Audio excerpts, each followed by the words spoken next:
This is Prime Crime Network.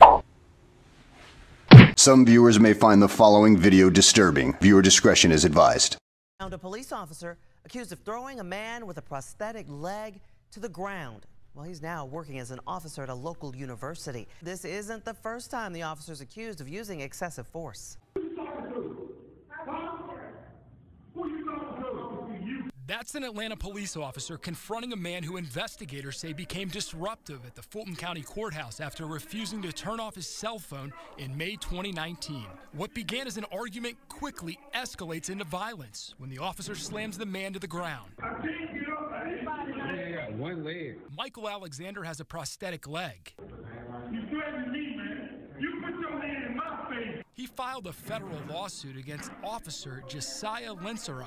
When he threw me down, you know, the back of my head hit the wall, and he put his knee all in my back. Police arrested and charged Alexander with obstruction and disorderly conduct. In the incident report, Officer Linserat accused Alexander of being the aggressor. Well, they locked me up for 2 counts of obstruction of an officer and disorderly conduct, and them cases was thrown out. They were thrown out? Yes. Why were they thrown out? When they seen the video in the courtroom, the video didn't add up to the police report. Alexander filed a complaint with Atlanta's Citizen Review Board. In March of 2020, the board sent Alexander a letter finding Linserat used excessive force, but Linserat was never punished because department records show he resigned amid the investigation. Wow.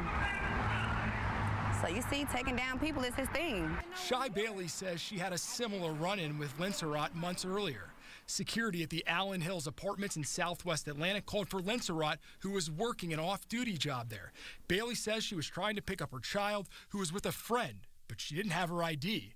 The two began arguing. He was like, get out this car, I'm gonna break your arm. He decides that he was like, well, I'm gonna detain you. You're gonna get out this car. Bailey FaceTimed her boyfriend. This is the video he recorded, although there's no audio on it. You see him tussling with me. This tussle was trying to get me out of the car. She says Linserat pulled her out of the car, threw her onto the ground, and dragged her down the street in handcuffs. I ended up going to jail that night as well.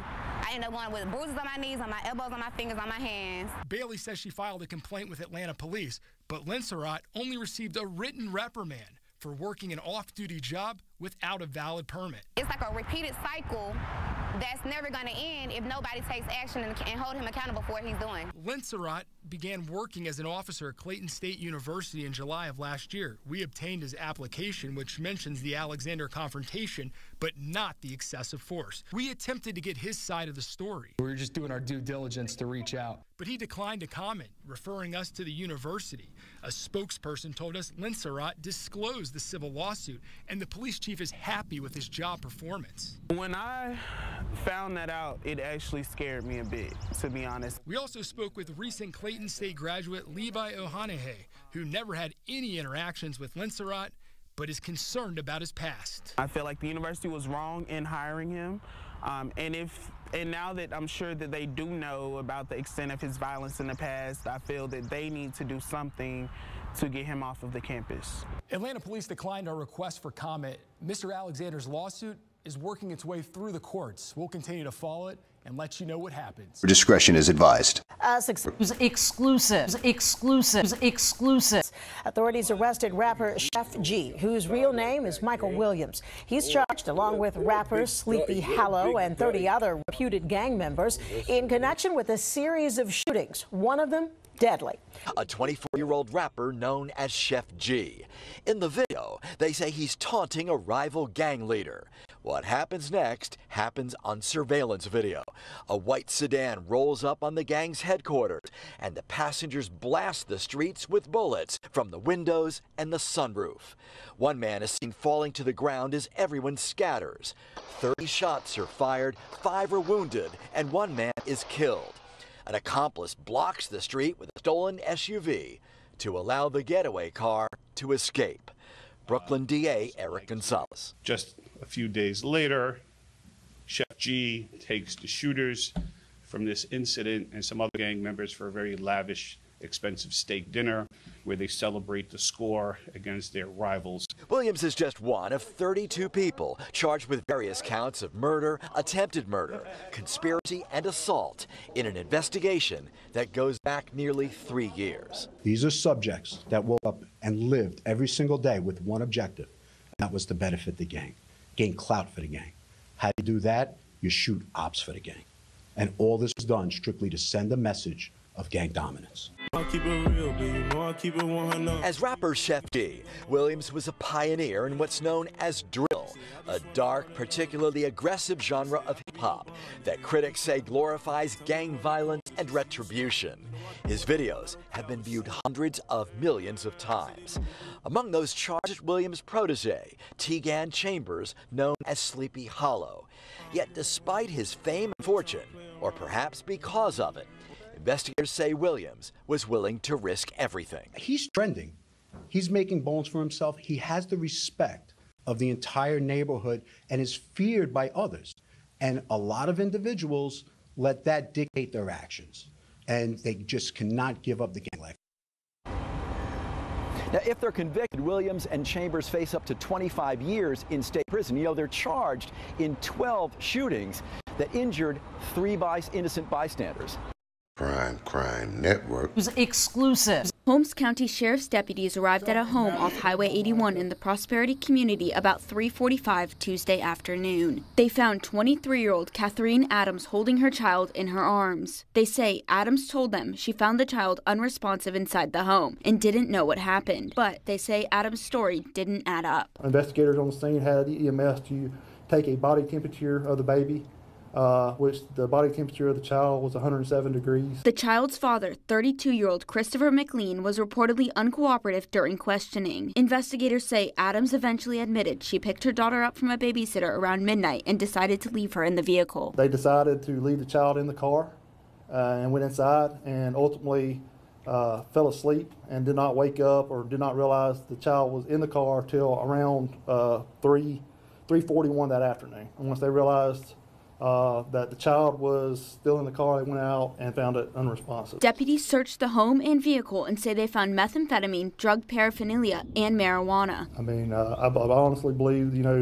methamphetamine drugs is the culprit behind this death. That's what happens when you use drugs. You lose sense of what's going on in reality, and this kind of stuff happens.